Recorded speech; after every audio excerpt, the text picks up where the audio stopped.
Assalamualaikum warahmatullahi wabarakatuh. Kami dari kelompok 2 kecil akan menampilkan roleplay tentang penanganan pada pasien dengan gigitan anjing.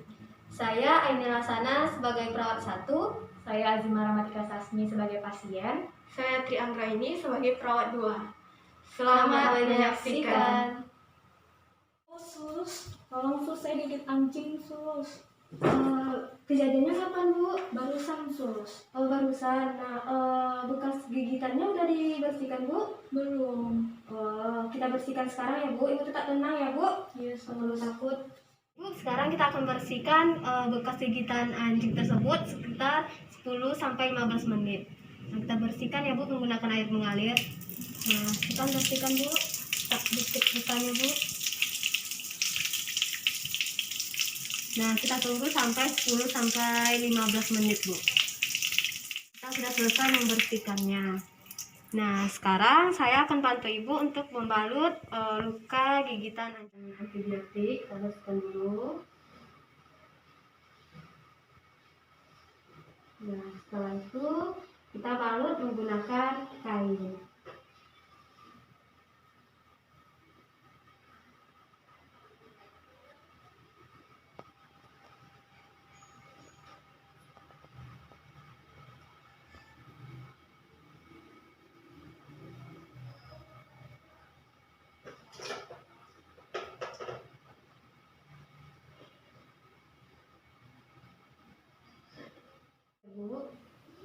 Nah, sekarang untuk mengetahui gigitan dan anjing ini apakah anjingnya itu mengandung virus rabies atau tidak, nah nanti akan dijelaskan oleh perawat anjing. Nah, sekarang saya antar ya, Bu, ke perawat anjing untuk menentukan apakah ini perlu divaksinasi rabies atau tidak.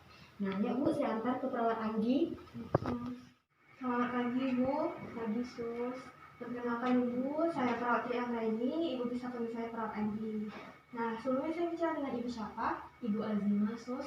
Baik, Ibu Azimah. Nah, sebelumnya juga saya sudah dijelaskan oleh perawat anjing bahwa Ibu Azimah terkena gigitan anjing, begitu Ibu? Iya, benar sus. Baik, bisa saya lihat di lengan Ibu, ya.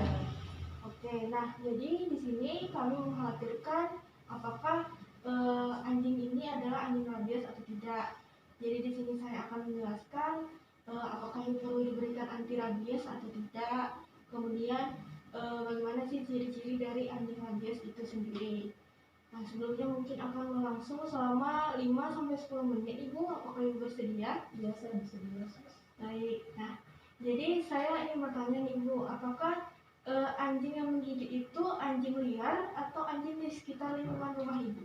Anjing sekitar lingkungan saya sus, anjing tetangga saya sus soalnya. Oke, anjing tetangga ya Ibu. Nah, jadi kita harus tahu dulu nih, tidak semua anjing itu rabies. Ada yang memang rabies, ada yang tidak. Nah, jadi untuk anjing rabies sendiri itu ciri-cirinya anjing rabies itu akan mati setelah 14 hari atau sebelum 14 hari dengan ditandai anjing itu sakit, begitu ya Bu ya. Nah, jadi tahap awal yang saya lakukan sekarang, jadi sudah dibersihkan lukanya, sudah diberikan antibiotik. Nah, yang Ibu bisa lakukan sekarang adalah melakukan pemantauan atau observasi selama 14 hari.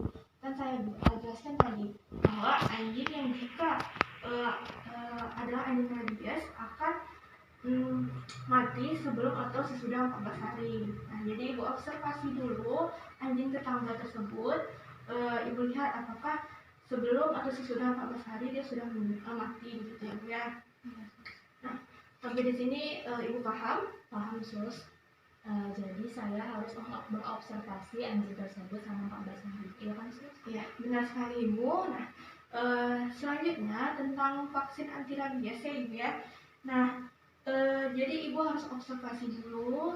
Nanti jika sudah Ibu observasi, Ibu temukan bahwa anjing itu mati begitu. Nah, Ibu bisa datang ke puskesmas kami lagi. Nanti kami akan memberikan vaksin anti rabies. Nah, vaksin anti rabies ini bersifat selektif, bisa diberikan atau tidak perlu diberikan. Nanti saya akan menjelaskan di sini ada bagan ya Ibu. Nanti akan saya jelaskan tentang bagaimana penata laksanaan kasus gigitan hewan tersangka rabies oleh Kementerian Kesehatan. Nah, jadi saya jelaskan ya Ibu ya. Nah, di sini ada kasus gigitan anjing. Ya, bisa kasus gigitan anjing, kucing maupun kera. Nah, di sini ada dua komponen besar. Hewan penggigit lari dan tidak dapat ditemukan atau hewan penggigit dapat ditangkap. Nah, tadi Ibu jelaskan bahwa hewan anjing itu anjing tetangga, otomatis masih bisa diobservasi ya Ibu ya, masih bisa ditangkap. Nah, kita harus lakukan pantau selama 14 hari. Kemudian, jika terdapat luka, kita lihat dulu apakah luka resiko tinggi atau resiko rendah. Nah, dikatakan resiko rendah jika luka itu kecil seperti di antara kaki, betis, lengan seperti yang terkena pada Ibu. Nah, itu termasuk luka resiko rendah. Nah, kemudian langkah selanjutnya itu kita lakukan observasi seperti yang saya jelaskan tadi, observasi 14 hari.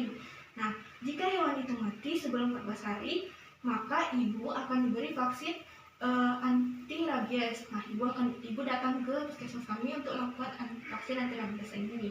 Nah, jika anjing itu hidup, tidak perlu kami berikan vaksin anti rabies. Ibu tidak perlu datang ke puskesmas.